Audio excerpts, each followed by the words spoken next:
بسم اللہ الرحمن الرحیم۔ مسجد کے آداب۔ مسجد اسلام کا سب سے مقدس مقام ہوتا ہے جہاں مسلمان اللہ کی عبادت کرتے ہیں۔ مسجد میں داخل ہونے اور رہنے کے کچھ آداب ہیں جو ہر مسلمان کو معلوم ہونے چاہیے۔ پاکیزگی کا خیال۔ مسجد میں داخل ہونے سے پہلے وضو کرنا چاہیے اور کپڑے کی صفائی کا بھی خیال رکھنا چاہیے۔ دائیں پاؤں سے داخل ہونا۔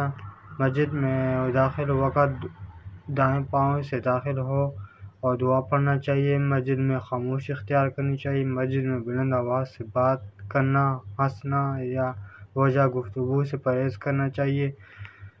مسجد میں داخل ہوتے وقت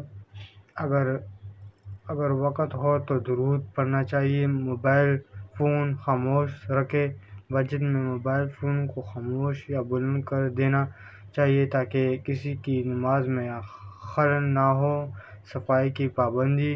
نماز کے بعد صفائی کو سیدھا کرنا